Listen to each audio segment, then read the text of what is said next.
Yeah, it's winnable. Last player standing. Oh! It was Hammeh, so right, Hammeh. Got the res. He was From the right. to the alley. Yeah. Get the res. Rest him, res him. Massive rest, maybe? Massive res. Some Massive. res on point. Yeah, use him as dummy. Massive res. Might be a bit too late. Stressing him out. Nowhere to run! Oh, I'm about to die. Yeah, defuse. Yes, you got it. Get it. Oh, good. Defuse! No, I don't have it. yes. I don't have it, guys. Maybe. No. I don't have it. You do. Oh no, just a little bit too late. Hey and welcome. I'm Hammeh, and welcome to my Valorant Agent Impressions and Guide series, where I get you into battle with Valorant's agents as quickly as possible. Here, I'm focusing on general playstyle, impressions from the testing weekend that I was privileged to be a part of, and quick tips and discoveries I found to get you going in closed beta and beyond. In this episode, I'm introducing Sage, a monk, a healer, and a strangely zealous and mysterious figure in the Valorant universe. So, Sage's role in a game of Valorant and her kind of playstyle. Well, Sage, in the weekend that we just played, was strong. Actually, really strong, but not maybe for the reasons that you would suspect. In the testing weekend we've just tried, she was pretty much on every team, and if she wasn't on a team that I was playing on, I definitely missed her presence. In Valorant, abilities definitely do complement gunplay. Sage has a really good kit of abilities, and she has very powerful crowd control, in addition to her healing abilities that make her such a strong pick. Now, I think most people having a look at Sage's ability kit before actually playing her would think that her resurrect and heals are what set her apart. I really think it's the crowd control. Let's have a look at her abilities and I'll show you why. Sage's first ability is Barrier Orb. You can buy and use a single charge of this a round. This creates a wall with 1,000 hit points that actually decays to 0 over 40 seconds. So, if a wall is completely left to its own devices and not attacked after 40 seconds, it will just disappear. Now, later in its life, it takes less damage to break with player damage because its hit points are decaying over that 40-second lifetime. Pressing the ability key gives you the option to move and position the wall to your liking. Unlike a Mei wall in Overwatch, you can precisely place it at angles rather than straight or perpendicular. A click will then place the wall after a short channeled cast time as the wall is raised. For 300 credits, you're going to want to be buying one of these most rounds as Sage, and there is an argument for forsaking maybe armor or an upgraded pistol, even in the first round or pistol round of a game, to just have one of these walls. It's particularly powerful there. If you're on defense and wall off a particular choke point or way in, then simply due to its HP, the attacking team is forced to make a decision. Waste valuable time in attacking in a different direction, or gun down the wall, but alert you to the fact that they're there, making sure that your defense can rotate in appropriately. All in all, Sage's Barrier Orb is a very powerful piece of kit. As you can see in some of the gameplay I've been sharing here, throwing up a wall early in a round can simply force the attacking team to come in a different direction. Throwing up a wall late in a round can stop a spike or Valorant's bomb plant, or even, if you're on attack, prevent the enemy defensive team from getting close enough to you to even kill you or try and defuse the spike. It's a very powerful attacking tool as well as a defensive one. Now, there were experiments during the testing weekend as to using Sage's wall as an attacking tool to try and get over enemy Sage walls, take high ground and surprise the enemy, but they didn't always go to plan. Get in there. Get in there. Do as he says. What did you do that? What are you doing? What is this guy doing? Oh, this is terrorist. Conga line. Boys. God, I'm too fat to get through there. Get off the box.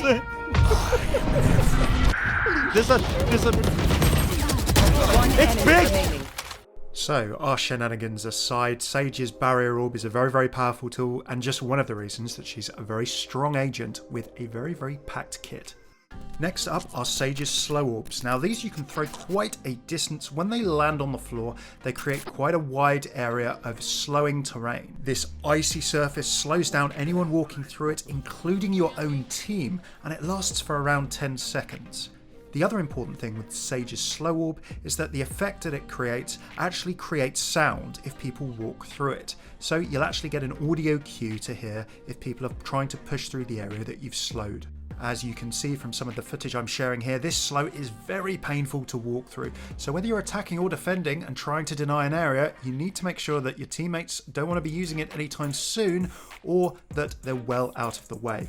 It is very, very easy to cause you or your teammates problems with the slow orb if it's thrown at the wrong time or in the middle of a hectic fight. Like Sage's barrier orb though, slow orb has the benefit of being able to stop an enemy push in its tracks if you're on defense, or if you're on attack or defending a planted spike, simply prevent enemy defenders from rotating, maybe buying you that amount of time you need to get support from a teammate, or simply to allow your spike to go off. At 100 credits economically, it's fairly cheap if you have a few kill rounds going, or if you've lost a couple of rounds and have a loss bonus to be able to pick a few of these up. I tended to find that I would be prioritising the barrier orb above buying this one, and I would fill up on it if I had money to spare. However, that's not me being down on the ability. It's immensely powerful, and if you're fragging out and have the cash, you should be having a couple of these every round if you can. Sage's signature ability is Healing Orb. Now, the signature ability is the ability that every agent has that they have at the beginning of every round, and you don't have to buy into. Some of them you can recharge quickly with kills, the others just have a straight cooldown. So Healing Orb has two modes. You can throw an orb at a reasonable range to heal an ally, or you can heal yourself. Now, either way, you can heal up to 100 HP worth of health over a short period of time, a heal over time effect, and it has a cooldown of a stonking 35 seconds, which is quite a long time in a Valorant round.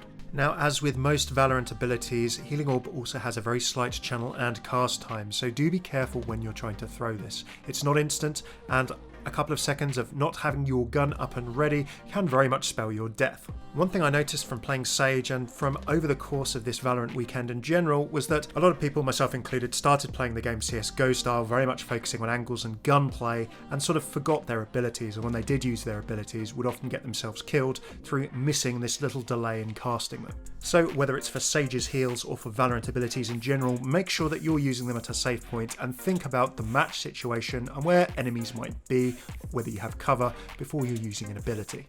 There are certainly safe times and unsafe times. Last but not least, Sage's Resurrect. Now, this is an ability that it was quite easy not to actually get off or use and occasionally forget about. This is one of the abilities I think people thought coming into this game would be a bit unbalanced. Maybe it's still going to turn out to be that way, but not in the way I think that people would expect. As a quick note on Valorant Ultimates, they have a certain amount of points that you need to earn, and you get a point a round just for existing and for playing. You get a point a kill, so you can, if you get some frags together, chain up your ultimates more quickly and use them more often. And finally, there are two orbs on both maps at the moment that, if you collect them, will give you an additional point. One of these is generally in a more attacking friendly position, the other is in a more defensive friendly position to be picked up. So taking the couple of seconds to explain that, you can understand that a skilled Sage will be able to get more resurrects off in a match, as indeed any skilled Valorant player will be able to with any agent of their choice, particularly if they're fed orbs as well by their team. However, you are not going to be seeing a Sage resurrect every round, and indeed when you do have it available, like all other abilities, you have to be careful when you're using it. With 7 points required for a use, Sage's ultimate is one of the more expensive to charge up, and it has a slight cast time as well. So it's very easy, if you're not protected or in a safe space, to have your head popped when you're trying to resurrect a teammate. In most rounds of Valorant where Sage was rezzing, it tended to be in a situation of snowballing. It was to get them more ahead, rather than most of the time rezzing someone who would then clutch or swing around the other way. However, there was a very wide bunch of different people, skill-wise and familiarity and game and background-wise, playing in our testing weekend, so I'm fascinated to see, as people get familiar with Valorant, how Sage and how using all of these abilities will develop as we go through the closed beta and beyond. So there we have it, that is Sage. I found her to be a lot of fun to play. I found her to be particularly strong in terms of her area denial and the way that she can shape the ebb and flow of a round, whether you're on attack or defense. And although it's incredibly early days, we have to remember, she does feel as though her healing abilities at this point are not the thing that defines her. The resurrect doesn't make her feel overpowered at this point in time. However, who knows, with increasing skill levels, with people getting familiar with the closed beta and beyond, and people starting to strategize, we might see something completely different from week to week, from month to month, and I can't wait to see what people do with her. Thanks very much for tuning in to my Valorant Sage gameplay introduction and guide. If you like this video, throw a like, let me know what you think about Valorant and Sage so far in the comments. Is she the kind of agent you'd like to play? And do subscribe to my channel here for more Valorant gameplay. Closed beta, I'll be playing in the closed beta very, very soon, so you can see streams and videos of that too. More looks at other agents, the maps, and so much more, including what Valorant lore we know so far and more besides. The playlist just here. Cheers for tuning in. I've been Hammeh. Take it easy.